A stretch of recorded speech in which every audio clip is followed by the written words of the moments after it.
ನಮಸ್ತೆ, ವಿನೋದ ಕ್ರಿಯೇಟಿವ್ ಚಾನಲ್ಗೆ ಸ್ವಾಗತ. ನೋಡಿ ಬಂಧುಗಳೇ, ಇವತ್ತು ದೊಡ್ಡಪತ್ರೆ ಸೊಪ್ಪಿಂದ ಚಿತ್ರಾನ್ನ ಮಾಡ್ಕೊಳ್ಳೋಣ.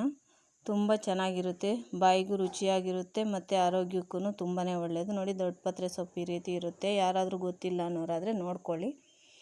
ಸರ್ವೇ ಸಾಮಾನ್ಯವಾಗಿ ಎಲ್ಲರಿಗೂ ಗೊತ್ತೇ ಇರುತ್ತೆ, ಯಾಕಂದರೆ ಚಿಕ್ಕ ಮಕ್ಕಳಿಗೆ, ದೊಡ್ಡವ್ರಿಗಾಗಲಿ ಕೆಮ್ಮು, ಕಫ, ನೆಗಡಿ ಆದಾಗ ಈ ದೊಡ್ಡಪತ್ರೆ ಸೊಪ್ಪನ್ನ ಉಪಯೋಗಿಸ್ತಾನೆ ಇರ್ತೀವಿ. ಅದರಿಂದ ಗೊತ್ತೇ ಇರುತ್ತೆ ಎಲ್ಲರಿಗೂ. ತೊಳ್ಕೊಳ್ಳೋಣ ದೊಡ್ಡಪತ್ರೆ ಸೊಪ್ಪನ್ನ. ನಂತರ ಒಂದು ಮಿಕ್ಸಿ ಜಾರ್ ತೊಗೊಂಡು ಹಸಿ ತೆಂಗಿನಕಾಯಿ ತುರಿ, ಖಾರಕ್ಕೆ ತಕ್ಕನಾಗಿ ಹಸಿಮೆಣಸಿನ್ಕಾಯಿ, ಬೆಳ್ಳುಳ್ಳಿ, ಶುಂಠಿ ಹಾಕ್ಕೊಂಡು ಮಿಕ್ಸಿ ಮಾಡ್ಕೊಳ್ಳೋಣ. ನಂತರ ಒಂದು ಬಾಣಲೆ ಇಟ್ಕೊಂಡು ಕೊಬ್ಬರಿ ಎಣ್ಣೆ ಹಾಕ್ಕೊಳ್ತಾ ಇದ್ದೀನಿ ಬಂಧುಗಳೇ. ನಾವು ಬಳಸೋದು ಕೊಬ್ಬರಿ ಎಣ್ಣೆ, ಅದರಿಂದ ನೀವು ಯಾವ ಎಣ್ಣೆ ಅಡುಗೆಗೆ ಬಳಸ್ತೀರೋ ಆ ಎಣ್ಣೆ ಹಾಕ್ಕೊಳ್ಳಿ. ನಂತರ ಉದ್ದಿನಬೇಳೆ, ಕಡಲೆ ಬೀಜ ಹಾಕ್ಕೊಂಡು ಸ್ವಲ್ಪ ಕೆಂಪಾಗೋ ತನಕ ಕೈ ಆಡಿಸ್ಕೋಬೇಕು. ನಂತರ 1 ಟೀ ಸ್ಪೂನ್ ಸಾಸಿವೆ, 1/4 ಟೀ ಸ್ಪೂನ್ ಜೀರಿಗೆ ಹಾಕ್ಕೊಂಡು ನೋಡಿ ಈ ಥರ ಕೆಂಪಗಾಗೋ ತನಕ ಕೈ ಆಡಿಕೊಂಡು, ನಂತರ ಎಳೆ ಕರಿಬೇವಿನ ಸೊಪ್ಪು ಹಾಕ್ಕೊಂಡು ಮಿಕ್ಸಿ ಮಾಡ್ಕೊಂಡಿರ್ತಕ್ಕಂಥ ತರಿನೂ ಸೇರಿಸ್ಕೊಳ್ಳೋಣ ಬಂಧುಗಳೇ. ನೀವು ನಮ್ಮ ಚಾನಲ್ಗೆ ಹೊಸಬರಾಗಿದ್ದರೆ ಸಬ್ಸ್ಕ್ರೈಬ್ ಮಾಡಿಕೊಂಡು ವಿಡಿಯೋನ ಪೂರ್ತಿಯಾಗಿ ಕೊನೆ ತನಕ ವೀಕ್ಷಣೆ ಮಾಡಿ, ಹಾಗೆ ಒಂದು ಲೈಕ್ ಕೊಟ್ಟು ಸಪೋರ್ಟ್ ಮಾಡಿ ಬಂಧುಗಳೇ. ಹಾಗೆ ನಾನು ಹೇಳ್ತಕ್ಕಂಥ ಎಲ್ಲ ಆರೋಗ್ಯದ ಮಾಹಿತಿಯನ್ನು ಸಂಪೂರ್ಣವಾಗಿ ತಿಳ್ಕೊಳ್ಳಿ, ನಿಮ್ಮ ಜೀವನ ಶೈಲಿಯಲ್ಲೂ ಅಳವಡಿಸ್ಕೊಳ್ಳಿ. ಈ ದೊಡ್ಡಪತ್ರೆ ಸೊಪ್ಪು ಕೆಮ್ಮು, ನೆಗಡಿ, ಜ್ವರ, ಶೀತಕ್ಕಷ್ಟೇ ಅಲ್ಲದೆ ಕಿಡ್ನಿ ಸ್ಟೋನ್ ಇರ್ತಕ್ಕಂಥವ್ರು ಸಹ ಉಪಯೋಗಿಸ್ತಾರೆ ಇದನ್ನು. ನಂತರ ಸ್ವಲ್ಪ ಅರಿಶಿಣದ ಪುಡಿ ಹಾಕ್ಕೊಳ್ಳೋಣ. ಅರಿಶಿಣದ ಪುಡಿ ಹಾಕ್ಕೊಳ್ಳೋದ್ರಿಂದನೂ ಕಫ ಬೇಗನೆ ಕರಗೋಗ್ಬಿಡುತ್ತೆ. ಅದರಿಂದ ಅರಿಶಿಣನೂ ತುಂಬಾ ಒಳ್ಳೆಯದು ಆರೋಗ್ಯದ ದೃಷ್ಟಿಯಿಂದ.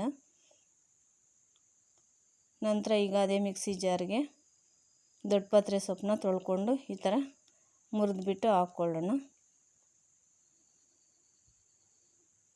ಕಿಡ್ನಿ ಸ್ಟೋನ್ ಇರ್ತಕ್ಕಂಥವ್ರು ಉಪಯೋಗಿಸ್ತಾರೆ ಅಂತ ನನಗೂ ಗೊತ್ತಿರಲಿಲ್ಲ ಬಂಧುಗಳೇ. ಮೊನ್ನೆ ಅಷ್ಟೇ ನಮ್ಮ ಮನೆ ಹತ್ರ ಯಾರೋ ಹುಡ್ಕೊಂಡು ಬಂದಿದ್ದರು, ದೊಡ್ಡಪತ್ರೆ ಸೊಪ್ಪಿದೆ ಅಂತ. ಏನಕ್ಕೆ ಅಂದಿದ್ದಕ್ಕೆ ಆ ಥರ ಹೇಳಿದ್ರು. ನಿಮಗೆ ಬೇರೆ ಇನ್ಯಾವುದಾದ್ರೂ ಕಾಯಿಲೆಗೆ ಉಪಯೋಗಿಸೋದು ಗೊತ್ತಿದ್ದರೆ ಕಮೆಂಟ್ ಮುಖಾಂತರ ನಮಗೆ ತಿಳಿಸಿ. ಬೇರೆಯೊಬ್ಬರಿಗೆ ಉಪಯೋಗ ಆಗುತ್ತೆ ಮತ್ತು ನಾವು ತಿಳ್ಕೊಳಂಗಾಗುತ್ತೆ. ನೋಡಿ ಇದರಲ್ಲಿ ಎಷ್ಟು ನೀರಿನ ಅಂಶ ಇದೆ. ಮಿಕ್ಸಿ ಜಾರ್ಗೆ ನೀರು ಹಾಕ್ಕೊಂಡಿರಲಿಲ್ಲ, ಅದು ತುಂಬ ನೀರಿನ ಅಂಶ ಇರುತ್ತೆ ಎಲೆಯಲ್ಲಿ. ಅದರಿಂದ ನೀರೆಲ್ಲ ಹಿಂಗೋ ತನಕ ಈ ಥರ ಕೈ ಆಡಿಸ್ಕೋಬೇಕು. ನೋಡೋಕ್ಕೂ ಆಕರ್ಷಣೀಯವಾಗಿ ಕಾಣುತ್ತೆ ಮತ್ತು ತಿನ್ನೋಕ್ಕೂ ಅಷ್ಟೇ ರುಚಿಯಾಗಿರುತ್ತೆ ಬಂಧುಗಳೇ. ಒಂಥರ ವಿಭಿನ್ನವಾದಂತಹ ರುಚಿ ಅಂತಲೇ ಹೇಳ್ಬೋದು.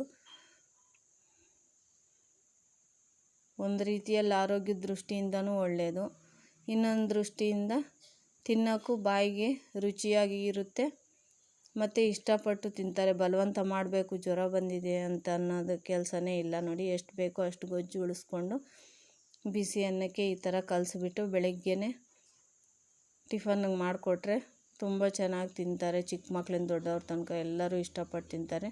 ನಂತರ ಸ್ವಲ್ಪ ನಿಂಬೆ ಹುಳಿ ಸೇರಿಸ್ಕೊಂಡು ಈ ರೀತಿ ಕಲಸಿಬಿಟ್ಟು ಇದಕ್ಕೆ ಯಾವುದು ಚಟ್ನಿ ಆಗಲಿ ಬೇರೆ ಏನೇ ಆಗಲಿ ಬೇಕಾಗಿಲ್ಲ, ಉಪ್ಪಿನಕಾಯಿ ಆಗಲಿ ಏನೇ ಆಗಲಿ. ನೀವು ಒಮ್ಮೆ ಟ್ರೈ ಮಾಡಿ ಹೇಗೆ ಬಂದಿತ್ತು ಅಂತ ಕಮೆಂಟ್ ಮುಖಾಂತರ ಹಂಚ್ಕೊಳ್ಳಿ. ವಿಡಿಯೋ ವೀಕ್ಷಣೆ ಮಾಡಿದ್ದಕ್ಕಾಗಿ ಧನ್ಯವಾದಗಳು.